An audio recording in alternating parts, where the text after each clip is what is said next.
this tournament replay from January 2019 is one of the earliest from the time Latias was reintroduced to DPP OU.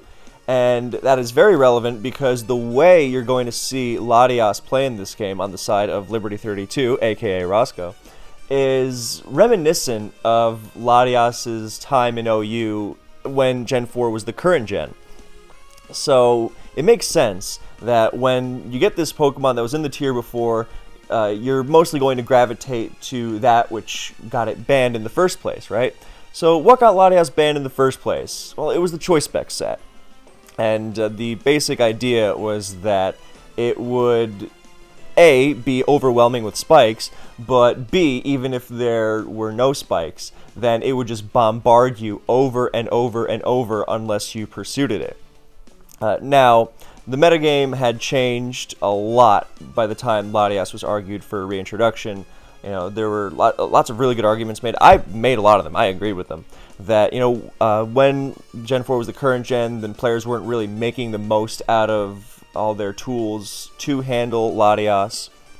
And there were a lot of new developments in the metagame that very naturally, without even trying, countered it. You had a specially defensive Jirachi running all over the place. Specially defensive Heatran was way more popular. Bulkier and bulkier Tyranitars. And, more use of things like bulky Metagross and Bronzong and Empoleon that had been absent when Gen 4 was the current gen, or at least when Latias was around for sure, and even for some time after. And Clefable was another huge one, because you can have all the rocks and spikes in the world, and Clefable is going to take Draco Meteor just the same. And it's not even 2 KO'd by specs from full to -2. So it very naturally fit into this game. But, of course, this is not to downplay Latias' presence as a threat. And it is, if you have an offensive team, then you can't just let it come in over and over and blast away at you. So, and that's part of Latias' greatness that we're going to get to. Also, its speed and its power are very unique among DPP. Especially because similarly fast and strong Pokemon, like let's say Gengar, they don't have as spammable and powerful a stab as Draco Meteor, nor the defensive presence. I mean, in this replay, if you're listening, you're not really missing out on much. But if you're listening, then Latias just switching against this offensive team a bunch because things like Suicune and Breloom give it lots of opportunities, and then it just Dracos everything. Even against this team with 2 Steel types, and even at 20%, it can take something like a Crocoon Surf. So, and its speed gives it all these opportunities, and it's so good at switching into things, and it hits hard. And these things are important to keep in mind. However, it was very quickly apparent that Specs was far from the only thing that Latias was going to do. And matter of fact, Specs actually became kind of, I don't want to say rare, but definitely relatively rare. And the reason for this is, as we are about to examine when we look at these usage stats, is that defensive Latias, we just mentioned those amazing defensive traits? Well, turns out you can very easily run those on defensive sets. Now, Latias' defensive traits also extend to Choice Scarf, which became way more popular than it ever was in the current generation, just because it's so fast and so strong for a Scarfer, which is always valuable. And it can still mess with defense with Trick. But that speed puts it ahead of a lot of stuff. It outspeeds even Timid, Agility, and Empoleon at +2. And it's got the bulk to take an Ice Beam, unlike, let's say, Flygon. It's got Thunderbolt. It can pivot into Gara. It's just going to be a great late game cleaner because it's getting to jump on other Scarfers as well. So it became really popular for tying teams together. But the bulky Latias variants were really what were new about this iteration of Latias' entry into the tournament. Now, as you'll see just from skimming the teams in this thread, then Latias fits onto pretty much every kind of team. But the bulky teams are the most defining, let's say. So, Latias fit very well into this bulky metagame populated with things like Jirachi and Clefable. And if you have previously bulky Latias had been used, of course, but it was all about sweeping with Calm Mind. Calm Mind Roar was really popular because you completely dominated things like Calm Mind Jirachis and Suicunes, and you could go for a sweep. It was nasty alongside spikes. But not to say that Calm Mind Latias still isn't used. August, for example, has a great team with Calm Mind HP Fire Latias. I think someone used it at some point in this tournament, but I don't remember where. But yeah, it's not something that you can do with consistency. But what Latias does do with consistency is use that amazing defensive profile to switch in against a lot. Matter of fact, some people argued against Latias' reintroduction into DPP OU not because it was too good with Specs, because as soon as Latias came back to DPP, no one was saying, oh, Specs is too much. No, instead the argument before and even after was that it's too good defensively against too significant a portion of the tier. I personally disagreed with the idea that it's too much, especially because I did not think that DPP offense was too much to handle before Latias. But a lot of players did make the argument that offense was unreasonably difficult to manage in that metagame, without team preview, as if that was somehow. But yeah, Latias helped tie together by bringing a consistent defensive presence against so many of these Pokemon, but without being overwhelming. Latias is very rarely going to be a hard counter, if not to a single Pokemon, then to the strategies that these Pokemon are often paired with, i.e. Pursuit. You need Pursuit to enable, or if not need, very strongly want more often than not, Pursuit to enable your offenses a lot, against things like Starmie and Rotom and, Blissurical Fable, even something like Zapdos to enable a fighting type, let's say. So Pursuit is not difficult to fit on your team. You're going to want it more often than not. Not to say that Latias is completely helpless against it, but it very quickly stopped using Calm Mind and started going all out with support. Because if you're switching into defensive Pokemon, then into offensive Pokemon as a defensive Latias, then you're not really going to be using Calm Mind to sweep, against a bulky team. Because defensive Latias is not an initially strong Pokemon. It needs a lot of turns to set up, and it's very easy. You pretty much have to give it 6 turns of free setup for it to be a threat. But little exaggeration. But you want to be more immediately effective, right? So that's why players started using Thunder Wave Latias and Reflect on it, because Reflect helps against physical attackers and guards against Pursuit. All sorts of options. You can go with Toxic. I think that one's underrated. You can throw Roar on it. You can run all the coverage you want. A lot of Latias stopped even running Dragon Pulse. They were running things like Ice Beam and Thunderbolt, or Ice Beam and even Earthquake to hit Heatran, Jirachi, T-Tar. All sorts of options. But yeah, definitely Utility Latias fits onto balance teams and stall teams and really anchors them, and it has become a fixture of the tier as a result. So, but that is not the only development that Latias has had. For example, when Generation 4 was the current generation, Healing Wish was more or less overlooked. There were exceptions, for sure. Like, Ostomatitos had this amazing team in the Platinum era, I believe, or early Heart Gold and Soul Silver, which used, not Healing Wish, technically, but Lunar Dance Cresselia to overwhelm opponents with DD Tar, SD Lucario, Calm Mind Suicune. But that was an exception. By and large, it was very rare. You saw after Gen 5 came out and DPP was still played, then it was explored a little more once Healing Wish started being used in Gen 5. I remember TV Raka had a pretty cool team with it. Scarf Healing Wish Jirachi on a team with double CB Dragons and maybe Specs Heatran, if I'm remembering right. I have to think about it more. But yeah, it was still generally a rare move. And the reason for it, one, people didn't like the mechanics in comparison to Gen 5. Because in Gen 5, then you can revive a 1% Pokemon even with max hazards. But in DPP, you take the hazards first. You also, the turn doesn't end, so you got to be careful about that. Like, let's say I have a Latias out against a T-Tar and I Healing Wish, and I switch to Jirachi after. If that T-Tar used Crunch, it's still going to use Crunch. So, and Jirachi's going to take that hit switching in, so you got to be careful of that. But generally, I personally don't mind the hazard thing, because you've got, and for those who are watching me scroll through the teams, there are more replays to go through. I'm getting to that point. So, man, I just lost it. Whoops. I shouldn't have made that little concession about the... Oh, right, Healing Wish. Yeah, that's it. Yeah, I shouldn't have made that little concession about it. Don't worry, I'm going to get to the next replay, because of course I'm going to get to the next replay. Come on. But yeah, there are a lot of teams, and you can just see this Latias usage for yourself, but we'll get to that as well. So Healing Wish is not just used because people didn't like the mechanics as much. Personally, I like the way that Healing Wish makes you take the hazards first, because it means that you get back up to full. Like, all too often in Gen 5, for example, I would see people Healing Wish their Dragonite, and then it'd be at 75, and it wouldn't be that great to deal with. Or it wouldn't be that great anyway.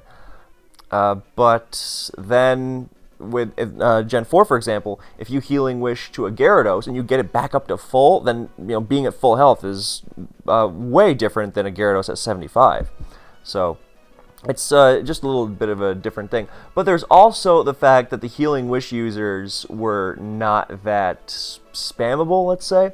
I mean, there were definitely good options, for sure. The most popular Healing Wish user, in fact, was Scarf Shaman, and it is unfortunate that it was a great Pokemon pre-Latias, and Latias has completely destroyed its existence. Because Leech Protect Shaman, I mean, if it was just Latias, then Leech Protect Shaman would still be an amazing Pokemon, but it's really Clefable that has completely knocked Shaman out of existence, which is a shame. But yeah, Scarf Shaman was a great Pokemon, especially because it was had Healing Wish. August had a couple teams that made wonderful use of it. I thought it was really excellent, but Scarf Shaman is not a Pokemon for every team, of course. And the other Healing Wishers were Jirachi, which, no one's going to argue against Jirachi, but most of the time you want to be using Jirachi to be Jirachi, right? You don't want to sacrifice it. Not to say you can't, but... And there's also the fact that Jirachi has so many amazing sets that it's just tough to fit. And then, the others, like Clefable, can use it, but also, again, very much going to be exception. Now, with Latias... Healing Wish is amazing because it's very easy to slot on a Scarf set, or even a Spec set, but because its moveset is so flexible, and it's not like you're really missing out on so many other things. I mean, you have Draco, Trick, and then Thunderbolt or Thunderwave, and then, what else? Dragon Pulse? No, just Healing Wish. It's going to be so useful. And even on specs, honestly. The old standard was Draco, Dragon Pulse, Surf, Trick, right? And then some people liked Thunderbolt back in the day to hit Scar and Vaporeon combinations. And Specs T-Bolt on Latias is actually kind of underrated. But yeah, then people were using Sleep Talk for a while when it was reintroduced because, it checks Breloom. It's the worst Breloom check ever, but sure. And then once people realized that was bad, Dragon Pulse, it's fine. But I find that Latias very rarely gets into Dragon Pulse late game sweeping situations with specs. Not to say it can't, but generally having Healing Wish on a spec set has a lot more utility than Dragon Pulse, on average, I find. Because you can use Latias as a wall breaker, you got your Specs Draco, you got your Trick, and but then you can also, when it's late in the game, you can use it as team support as well. Or, if the Latias is walled, then you can get something more out of it beyond just Trick. It really makes it more of a team player. And we will come back to this, but that's the essence of why Latias has become number one. I'll just get that out of the way now, because it is such an amazing team player. So, Latias, Healing Wish has definitely had an uptick, especially recently. I'm a huge, huge fan of it. But even like this game with McMegan versus Piteous is a great example, because... he's going to... Oh, well, look, there's a defensive Latias getting in the way. Heatran blows it up. Oh, it's bold, and now it can't even check Infernape anymore. People were saying... Oh, wait, sorry, I forgot to adjust my dimensions. My bad. Yeah, people, say all sorts of goofy things like, oh, well, Latias makes Infernape more viable. It's like, no, Latias's presence just exaggerated the elements that were already holding Infernape back. Not to say it was it was helpful, but I mean, it's very easy to... and this didn't even involve Pursue. It very easily could have just been Infernape U-turns, because it's not like Latias loves switching into U-turn Infernape. Not at all. And then, you pursue that, and it's toast. The same like you would against Starmie or something. So here, this Latias is bold, so it checks the Heatran, but then it also this. Anyway, so that's Latias. I mean, that's the good thing about Latias's team support, and why I don't think it's broken. Because it's very good at what it does. It's amazing at what it does, of course. But... it's not something you can just slap on a team and beat people with unless they are unprepared. And that goes for defensive and offensive Latias alike. You know, like if someone is going to let you bombard their team over and over with Specs Latias, I mean, first of all, you might just be good at using Specs Latias. You might just be getting the most out of it. You know, good Pokemon tend to reward good play. But it's not so automatic that the metagame is just, you know, leaving you scrambling for answers on a game-to-game basis. Like, whoops, I can't deal with this. No, that's not the case at all. And the same with defensive. It can be a wonderful roadblock, but it's really best as part of a greater unit as opposed to just, you know, soloing things by itself. It really helps you pivot around things, which is kind of an apt summation of what DPP defense is like in general. You know, you really got to play around things to go on the offensive. And, you know, defensive Latias is nice because it brings some offensive presence in that,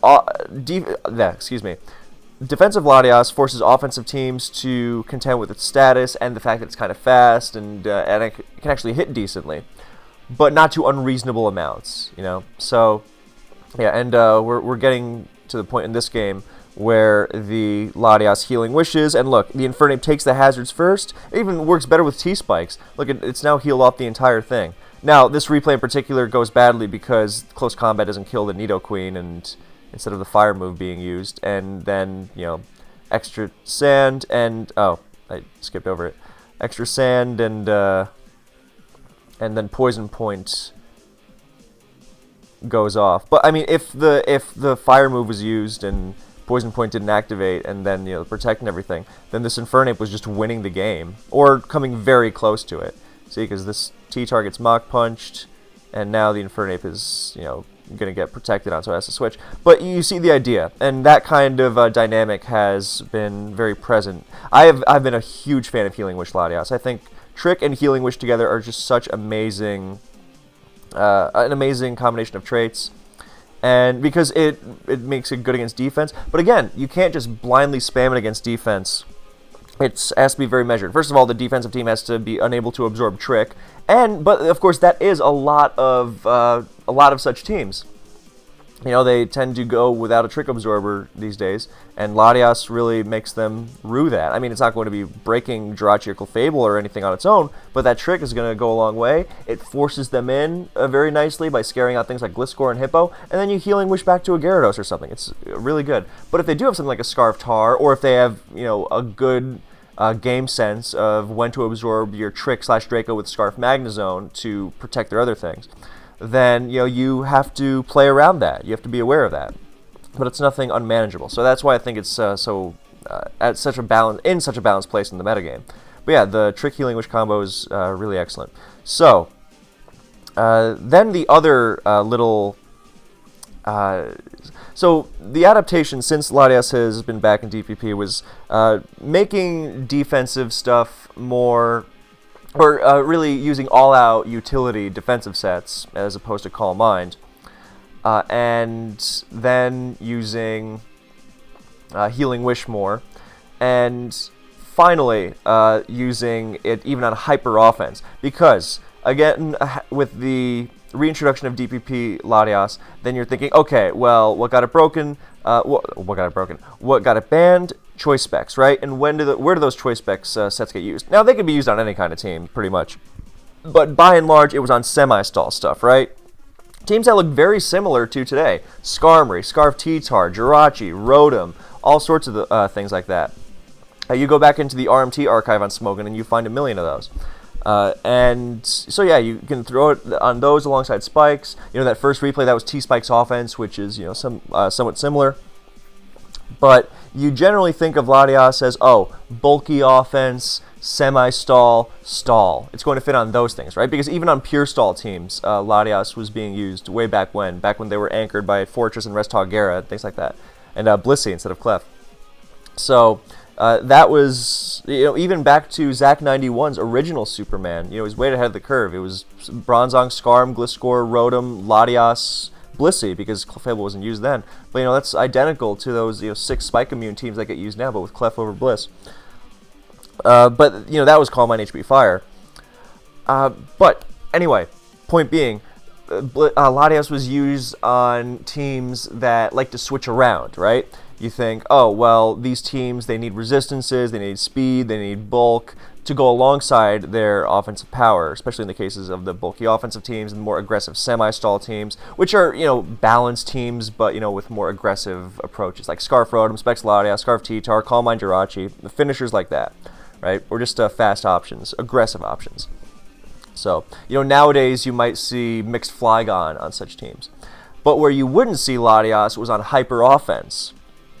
And that was because those teams don't switch, right? They very rarely switch. They get up their hazard lead with your Rocks Azel for arrow or whatever, and then they just start bombarding you with D-Deers, right? So Latias managed to find its way on hyper offense teams just because it's so good at everything, people realized, and it did it in two ways. In this replay, it actually goes very wrong because of Pokemon being stupid. But see, Scarm gets rocks, and if Scarm gets rocks and spikes, then it's really nasty.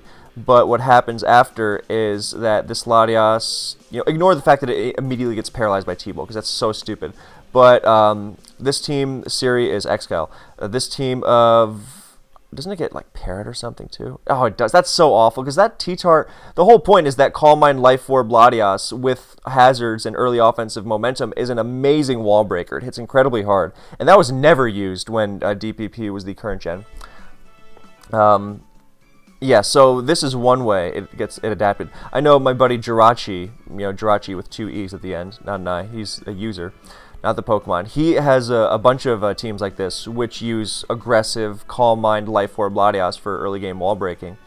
And it's really, really excellent. I think Excalibur has T-Bolt as well. So yeah, this is one way that Latias has adapted to fit on hyper offense teams. It's because it's such a big threat in and of itself. But also, and this is a favorite of mine, Scarf Latias is amazing on hyper offense teams. One, because those teams are always, sweating it against offensive pokes, right? Or sorry, against opposing fast Scarfers like Flygon, right? You got to be really careful around them late game. But Latias, you have the fastest late game option you're realistically going to see, and you additionally also have. I'll just cut this replay here because that was really the idea of the Calm Mind. The offensive Calm Mind Latias, again, amazing. But yeah, Scarf Latias is really good on such hyper offense teams because you have the speed to get the jump on whatever your opponent's going to toss at you. And if your opponent manages to set up an Agility and Empoleon or whatever, which you'd otherwise be toast against, then again, you're fine. Very good against opposing Gyara, which is good not just because it's an offensive threat, but because it slows down opposing offensive threats so well with that typing and Intimidate. So Latias gets the edge on that. And again, Trick, and again, Healing Wish. So that Healing Wish, it could be used on those offensive spikes teams or whatever, or those just bulky offense teams in general. If you've paid attention to the scrolling, you'll have seen a lot of those. But it's even on these hyper offense teams, then it is just outstanding at getting that done. So so that as well. Oh, and the final adaptation I wanted to mention, that you even see Latias in the lead slot sometimes, and I am actually very proud to have played a part in that. But yeah, bulky, not only could Latias very efficiently run Modest on specs, but it could also go very bulky. And that makes it a lot more difficult to pursue and a lot more difficult to deal with. So that's another thing that did not exist when DPP was the current gen. And Latias was, so now you have Specs Latias lead as a perfectly good Pokemon. So now with all that in mind, where has this been leading to, right? So I have said all that to say that now we want to look at the usage stats. We've said all that to say that, how we mentioned look at everything Latias does? That's the basic tenet of the Latias is number one thing. And to be clear, I am saying that I personally believe Latias has become the best Pokemon in DPP OU.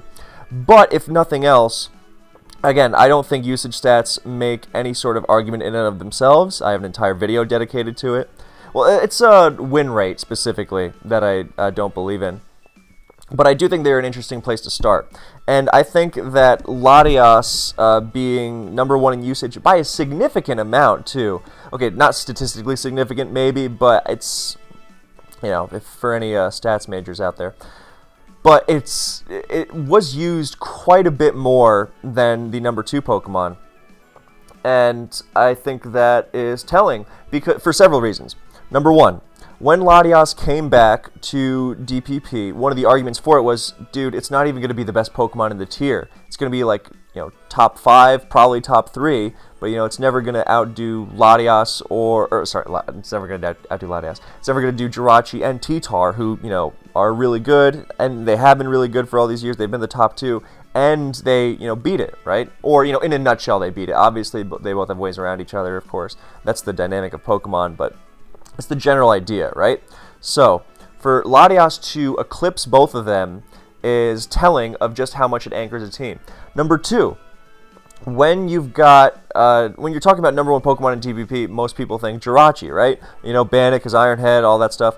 But, there was a period of time where people were saying Jirachi should be on every team, and that was, of course, a great exaggeration. But for that to have given way so drastically, because now Jirachi's not even the number 1 Pokemon in usage. So we see Latias with 174 uses across the tournament for a very, very high 54% usage as a whole. Then number 2 is Jirachi at 157 uses. 17 uses less than Jirachi. That's not insignificant at all. Number of replays, 161. In the last video I made, also looking at these usage stats, I missed that part. But so that's whoops. But yeah, 54% usage is as opposed to 48.76. So rounded up to 59 or 49 if you like. But yeah, that's pretty big for a Pokemon that maybe until now was considered to be second or third fiddle. And the difference between Jirachi and T-Tar is not as big, for example. You've got 157 versus 143. And 49 versus, 44-ish in terms of usage percent. So, the reason why, I'm not saying that Jirachi and T-Tar don't fit onto every team, because of course they do. They're staples of every style of team. But I think the reason why Latias has become number 1, both in usage and in viability. At one point it is splitting hairs, the viability. It's like, well, today I feel like Heatran is better than, Breloom or whatever. Actually, I do think Heatran is better than Breloom. But let's say something more contentious, like, I don't know, Zapdos versus Dragonite, let's say. I would go Zapdos, most of the time. But, maybe someday Dragonite might be, more my mood that day or week or month or year. Probably not year, but yeah, Latias becoming number 1 is significant because it is such a step up from what the state of the metagame was, state of the metagame and the state of the player base's thoughts on it were previously. I guess kind of the same thing, but I think the metagame itself is more a fundamental thing. Like, let's say if you have this rule set, then these Pokemon are always going to be good, right? Like, to use a favorite example of mine, a lot of, this is an advanced example, but a lot of people in Gen 3 will say things like, oh, Salamence is really good right now. Metagross and Jirachi, they're really good right now. And it's like, as opposed to before when they weren't, like, in the rule set that is Advanced OU, it is just a fundamental fact, pretty much, that these are good Pokemon, right? So I think that fundamental aspect doesn't really change. The minutia, the details, for sure, they shift. And I think that's what's happened here, and in terms of the player base's view on things. Because the player base can also have very goofy views on things. I'm going to make a DPP viability rankings video soon, and like last year, people were genuinely saying that Mixed Flygon was borderline broken, if not outright broken, or unreasonably difficult to deal with. And it was like this collective, mass hallucination or something. And I thought I was going insane. I thought I was being like psyoped. I thought everyone was out to get me. I was paranoid, all of that stuff. I thought I was this victim of a widespread prank, all concocted to convince me that Mixed Flygon, the tamest Pokemon ever, was somehow broken. But Yeah, not the tamest Pokemon ever, but you know what I mean. Anyway, so I think that the player base opinion, if it is that, I don't think it's number, I don't think it's quite that unified in proclaiming Latias to be number one in terms of viability, but I have seen that sentiment more and more this year, whereas previously I would have never have seen it.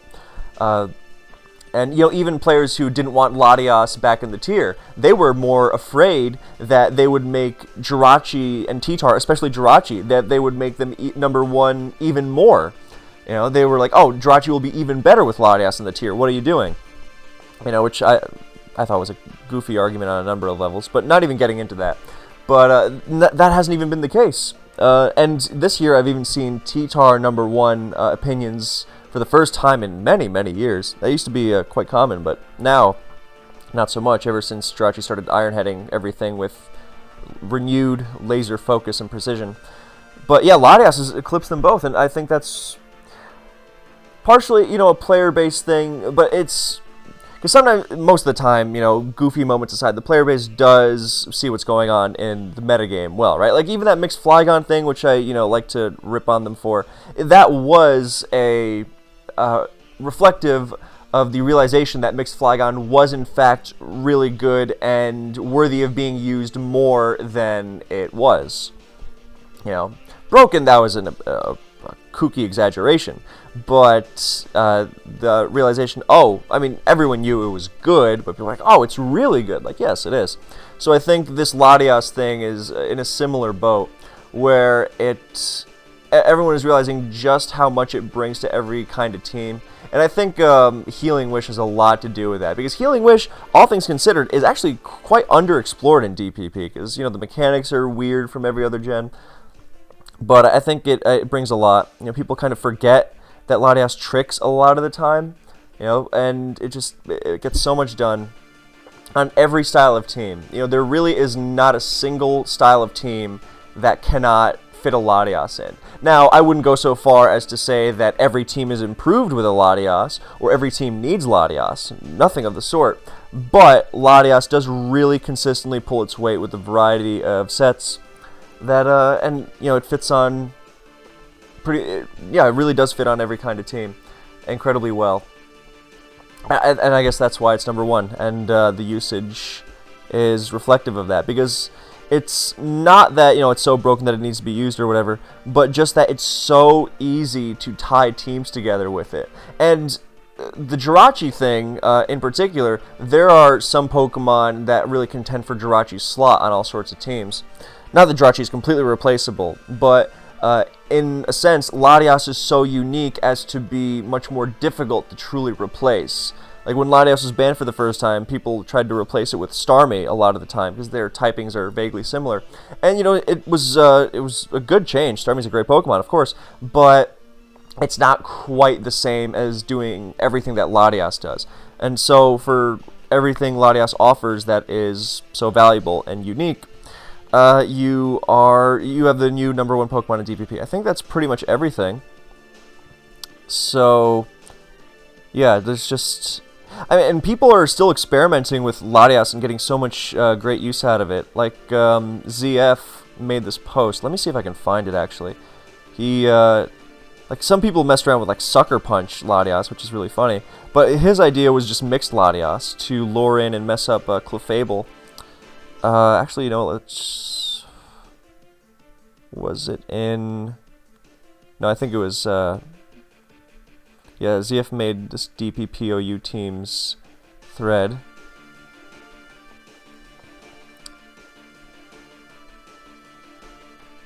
Yeah, mixed Latias. And yeah, so this is just one example. Draco Plate with Draco, Outrage, EQ, Thunder. If you have Magnezone, you can get rid of Thunder and use a bunch of other things like Sucker Punch, as just mentioned. Healing Wish, so you have a Wall Breaker who can also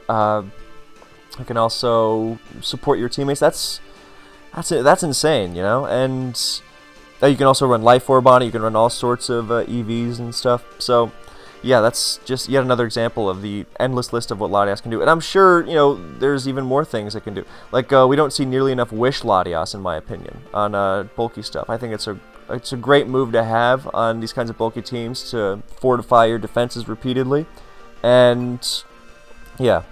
So that's more or less everything. Well, you know it's not everything because there's so many things Latias can do. But yeah, thank you so much for watching/listening. I hope you enjoyed. Let me know what you think of Latias' placement in DPP. And I will see you in the next one.